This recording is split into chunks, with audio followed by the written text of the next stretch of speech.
Tenemos que construir un programa que reciba como datos n números naturales y tenemos que determinar cuántos de esos fueron positivos, cuántos de esos fueron negativos y cuántos fueron nulos. Al principio del programa le tenemos que preguntar al usuario cuántos datos desea procesar y ese sería nuestra cantidad de números naturales n. Evidentemente ese número tiene que ser positivo.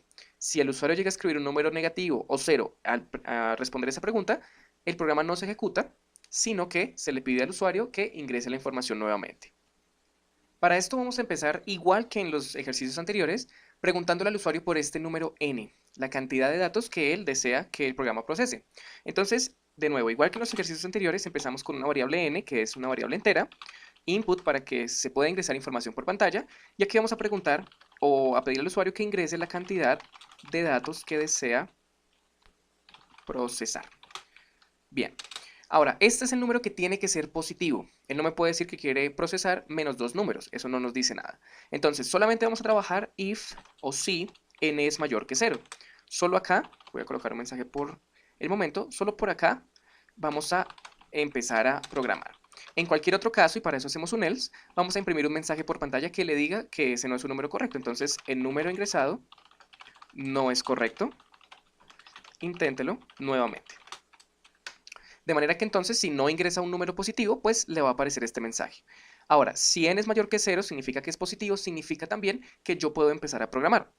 Lo que voy a empezar a hacer es declarar tres variables, la variable positivos, la variable negativos y la variable nulos. Y cada una de esas variables la voy a inicializar en 0. Entonces, positivos va a ser igual a 0, negativos va a ser igual a 0 y nulos va a ser igual a 0. Ya en un momento van a ver para qué servirían estas tres variables. Por ahora, vamos a empezar con la parte que nos concierne, que es el bucle. Y este primer video lo vamos a resolver con un bucle for. Lo que vamos a hacer es crear nuestro bucle for, nuestra variable que va a ser i, ya hemos visto cómo funciona el bucle for antes, y vamos a crear una lista con la función range.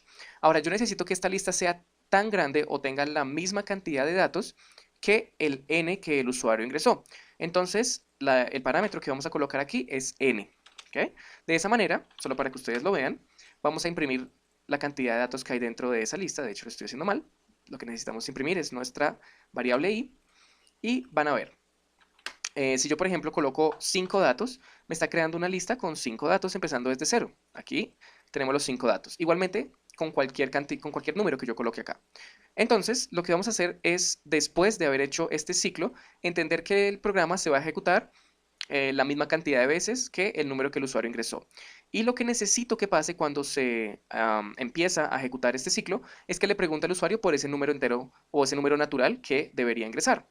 Entonces voy a crear una variable que se llame dato, va a ser de tipo entero, input, y aquí voy a colocar ingrese un número entero positivo. Positivo, 2 puntos. Bien. Entonces, si por ejemplo el usuario ingresa aquí el número 5, esto lo va a preguntar 5 veces. Eso es precisamente lo que estamos haciendo con mi bucle for. Estamos haciendo que me pregunte esto la cantidad de veces que el usuario nos dijo acá. Pero adicional, nosotros tenemos que decir si este número es... de hecho aquí lo coloqué mal, ¿no? Aquí es ingresa un número natural. Estoy acostumbrado con los videos anteriores a colocar entero positivo. Pero bien, aquí es ingresa un número natural. Lo que nosotros tenemos que hacer es verificar si ese número es positivo, negativo o nulo. Entonces aquí vamos a tener que utilizar otra vez las condicionales. Si dato, que es donde se está almacenando ese número natural, es mayor que 0, pues evidentemente ese número va a ser positivo. Para hacer el conteo, yo lo que voy a hacer es llamar a mi variable positivo, positivos, aquí está, y le voy a sumar 1. ¿Ok? Entonces, cada vez que él ingrese un número natural positivo, esta condición va a ser verdadera y a la variable positivos, que en este momento vale 0, se le va a aumentar una unidad. ¿Okay? Va a valer 1. Ahora, si él llegara a ingresar un número negativo, lo que vamos a hacer es lo siguiente. Vamos a hacer un elif. Si dato es menor que 0, lo que vamos a hacer es aumentar, pero ahora la variable en negativos. Porque evidentemente, si dato es menor que 0, significa que dato es un número negativo. Y vamos a aumentar a la variable negativos en 1. Vamos a hacer un else en el que pues, van a estar todos los casos en los que los datos no son ni mayor que 0 ni menor que 0. Eso es cuando el dato es igual a 0. En ese caso, pues la variable que va a aumentar es nulos. Se le va a aumentar aquí un 1 a la variable nulos. Y lo que yo deseo hacer es lo siguiente. Bueno, entendiendo un poco el programa hasta acá, si se ejecuta 5 veces, le preguntas 5 veces al usuario un número natural. Si 5 veces ingresa un número positivo, pues esas 5 veces se va a ir por esta condición en la que dato es mayor que 0 y positivos va a empezar a valer 1, luego 2, luego 3 y así hasta 5, porque cada vez que se ejecuta el programa le va a aumentar 1 a la variable positivos. Lo mismo pasaría con negativos y lo mismo pasaría si primero escribo uno positivo, luego uno negativo, no importa. En cada ejecución del bucle se va a tener que ir o por esta condición o por esta, dependiendo del número que ingrese, y alguno de estas tres variables va a tener que incrementar en 1. Yo lo que necesito saber al final es cuál es el número final, cuántos positivos hubo, cuántos negativos hubo y cuántos nulos hubo. Entonces voy a imprimir y miren que estoy imprimiendo en la misma indentación del for, porque ya no estoy imprimiendo dentro del bucle, sino cuando se acaba el bucle. Vamos a imprimir el siguiente mensaje. La cantidad de números positivos fue, dos puntos. Después de las comillas voy a colocar una coma y voy a imprimir la variable positivos. Voy a colocar una coma para separarlo y volver a escribir más texto. Vamos a escribir, bueno, vamos a hacer un salto de línea para que sea un poco mejor. Y vamos a escribir la cantidad de números negativos fue, dos puntos, de nuevo sigo con una coma, imprimo la variable negativos, coloco una coma, abro comillas, hago un salto de línea y sigo con el texto. Ahora la cantidad de números nulos fue, dos puntos, sigo con una coma, imprimo la variable nulos y hasta ahí ya estaría entonces el texto. Devolvámonos al principio y vamos a colocar aquí un enter y aquí un enter para que se vea todo en la misma pantalla. Entonces me tendría que imprimir un texto que se vea así. La cantidad de números positivos fue y por ejemplo 3, la cantidad de números negativos fue y por ejemplo 2 y aquí la cantidad de números nulos fue y por ejemplo 0. No sé, es un ejemplo. Y pues esta sería la parte en la que contamos la cantidad de números positivos, negativos y nulos resuelta. Lo que nos faltaría sería comprobar que sí funcione. Entonces yo quiero procesar 5 datos, voy a colocar aquí 5 y me va a pedir un número natural. Voy a colocar el número 1, ahora voy a colocar el número 2, ahora voy a colocar el número menos 5, ahora el menos 1 y ahora el 0. Miren que me está pidiendo un número natural 5 veces. Eso es por mi bucle for de acá, porque está recorriendo una lista de 5 ítems. Eso es lo que hace range n, crear una lista de 5 ítems y mi iterador i pues está recorriendo esa lista, por eso lo está ejecutando las 5 veces.